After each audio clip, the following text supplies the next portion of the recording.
Welcome back to Outdoors with Larry Ray, brought to you proudly by Tennessee Wildlife Resource Agency, Barton Power Sports, Sportsman's Warehouse, and Best Care Home Services. Hey, welcome back to Outdoors with Larry Ray, and we really appreciate the TWRA as our show sponsor, being part of the team. And, of course, when I think of TWRA, I think of a lot of my old friends, including one of them sitting right next to me who retired about a year ago. Yes, I did. I actually had friends in the TWRA and still do, and that's Dave Gabbard, and, of course, sitting over trying to sing. We're waiting on wise words from him before we end. Wise words from him. Yeah, that's the wise man, and that's Gene. What's your last name? Smith. Smythe. Yeah, okay. Most people have the Dalai Lama. We got the Dalai Darrell. Oh, is that what we got? Okay. All right. Well, we got the man on the line with us right now that can give us a report of what's going on at Pickwick.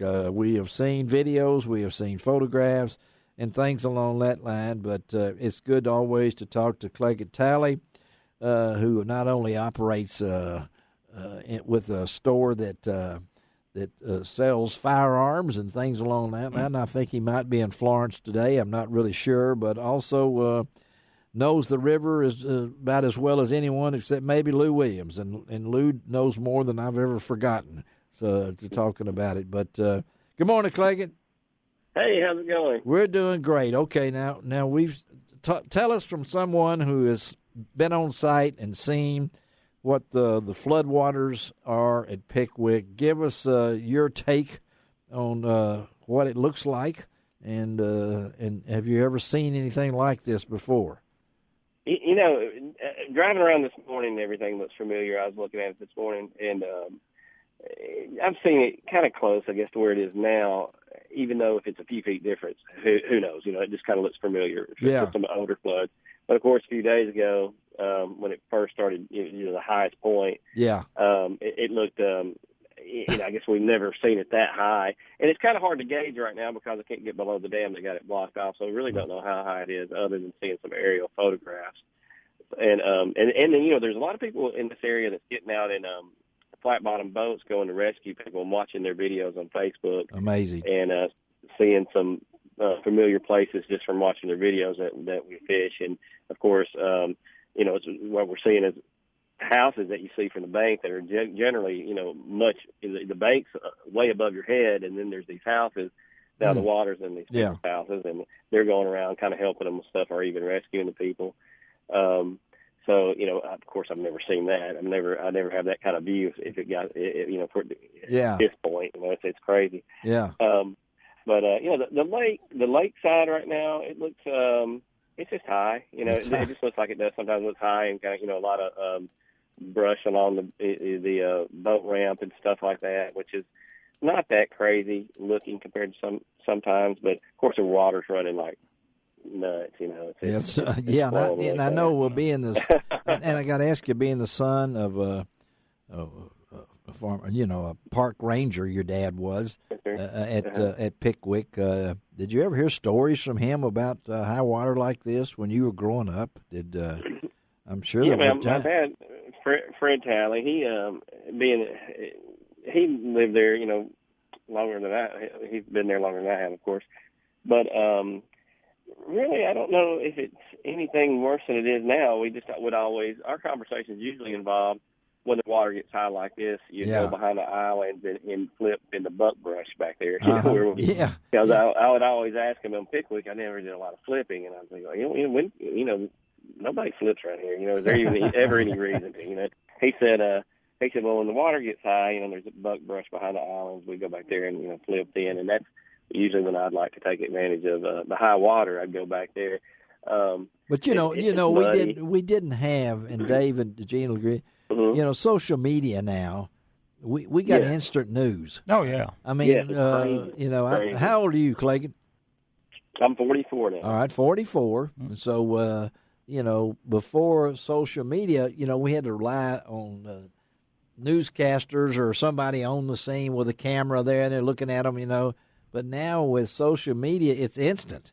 We see the devastation. We hear the river roaring like it does. And it's interesting. Yeah. It's fun having that tool to look at and check out. And you hear a lot, especially older guys, that they really talk down about social media, especially Facebook. I think they think it has something to do with the devil or something. And I'm like, no, this is really a useful thing. It's so handy. And but of course they like watching the videos if you show it to them. But it shows. It's neat. All right. Well, let's talk.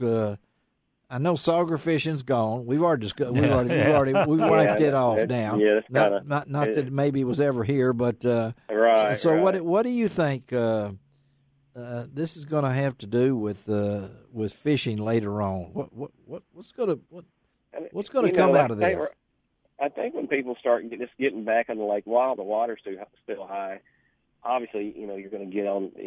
Even people that like to fish deep will probably start looking at places on the bank that's got all the new flooded timber and brush and trees and stuff like that look interesting. And it's usually a lot of fun if you can get some of these new areas where the water's high and pick some fish out of that. So that can be pretty fun. And of course, the water's so muddy, it's gonna. Yes. Yeah. I don't know anybody that is excited about fishing in muddy water. No. So. Yeah. The Strike King makes a lot of dark red and vibrant colored crankbaits, and that's what I'm gonna. That's what you're gonna have to use. That's what you're gonna use. Yeah. Yeah. Yeah. It's crawfish color, of course. That's no big secret, and even some bright yellows sometimes will work good and stuff like that. Just something anything that would help, I guess, the fish see it. So you're gonna have to bring this down. I don't know how long it's gonna take to bring the river.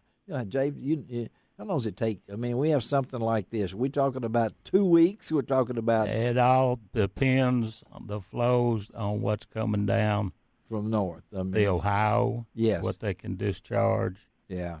Or even out of the Mississippi, the Tennessee. Well, they have to regulate that to see what's in the Mississippi. So we can't look and say, hey, April 1st. You're thinking, well, it's spring, it's sprung. Right, yeah. So between now and the rest of this month, it's unpredictable. So it is. And we'll, there's going to be people. People will start fishing. How fishermen are. They're only going to wait so long. Yeah. Even if it continues to do this, they're going to get out there. I fished below the dam when it looked real close to what it looks like now. I'm not advising it. But it wasn't as high as it is because I've never seen it this high. Yeah. But as far as looking, I looked at it this morning, and I'm like, well, God, I fished in water just like that. And yeah. And it was rough. It was rough. I was in it at the time. Now I have a 22-foot Ranger, and that's not. And I'm sure it wouldn't be much different. Then I had a 21-foot Bumblebee, and it handled the water pretty well in those conditions. A lot of floodgates were open. But what would happen whenever they would open that number 1 gate close to the bowls and let all the trash through? Yeah. And I was fishing with some people. I asked what they wanted to go. They said, yeah. And I was like, whatever you want to do, we can try it. And so anyway. Wow. Okay. When they'd open that first gate, the water would come out so strong. The bowls was actually the calm water. It was the opposite of normal fishing, where the turbines were, the bowls were. Yeah. That was actually the calm water, even though they were wide open. Because the floodgate side was the crazy water in this situation. Yeah. And anyway, when they'd open that first gate, enough water would come by where a wave would hit us and come over much longer than the boat. So it would come over the boat and then fill up the hull. And it would fill up the hull first. This was kind of a routine. And then the next wave that would hit us, it would come up to our knees in the boat. And I remember about that time reading that these bass boats were pretty much unsinkable. Or that's what they were claiming, the new bass boats were unsinkable. So I tested that. You did, yeah. And at the time, I had a 200 horsepower motor on it. And with the motor, as fast as I could drive with this water in it, I mean, we could probably walk a little bit faster than this boat could go. That's right. And I'd load the boat up, drain it out. It would take 30 minutes to an hour to drain this boat out. It was ridiculous. And then I'd plug it back up, and we'd go back out and fish. The thing was, we were catching fish. So we kept doing it over and over and over. And we did this all day long. But yeah, it's like I say, I don't advise it because it's crazy. Of course, nobody's in the right mind with it. The next day, this was back when I had that store in Kentucky. You remember that old store in Pickwick and in Savannah on the way to Pickwick? And people were coming to my store and they said, we seen some crazy boat fishing below the dam yesterday, and I was you didn't. You say, that was us. That was us. Doing that. Hey, we're talking to Clayton Talley here. Got to let you go, Clayton. For folks who want to get in touch with you, how do they do that? You can still go to my website, Pickwick Area Guide at yahoo.com. That's it. And my cell phone, 731-607-5266. And we'll have all that on lroutdoors.com for you folks. Thank you, Cleggett. Be careful over there. Careful. Always good to talk to you. Thank you, buddy. Good hearing from you guys. All right, thanks. Yeah, and as the water falls, and gets back down, be wary. I'd be, fishermen or an angler. Be wary of what? The boat ramps. Yes. You don't know if that tip end of that ramp got undercut. Yeah. Because I guarantee you'll never forget you dropped your trailer tires off and hang an axle. Well, some of the Mississippi River things are some of those ramps you better be careful too. That's for sure with the flood. Gene Smith, you've been kind of quiet, but you've piped in a couple of times. Do you have any words of wisdom before we leave this show today? Yeah, this weekend I'm doing a hike out at Shelby Farms. Oh, you are? And, okay. I brought this owl with me, and I was telling about the different owls we have around here. We have the urban owl, which says who. Then you have the ghetto owl, says who. Then you have the real friendly owl, says yoo-hoo. And then you have the owl that's curious. He says, who? That's it. No. And that's it. Well, don't. We didn't have. There he goes. I was waiting for Shelby to respond to that. So, but earlier when the four owls. Earlier when Phil was talking, I was cleaning some stuff up down in my man cave the other day, talking about photography. Yeah. Found several rolls of old Fuji Chrome and Kodachrome. You don't need those. Yeah, don't need those. I'd probably auction them off on eBay. Hey, don't forget tonight, Germantown Baptist Church Outdoor Expo. I'll be out there. Come by and visit with me. I think it's $15. If you hadn't got it, it's $20 at the door. My good friend Brody Swisher will be the speaker. Come on out to Germantown Baptist Church. Right out on Poplar, right before, if you get to Collierville, you've gone too far. Yep. So, be one of the first ones to walk up to Larry's table and go, "You sound taller on radio." You say that, and I'll give you a prize. All right.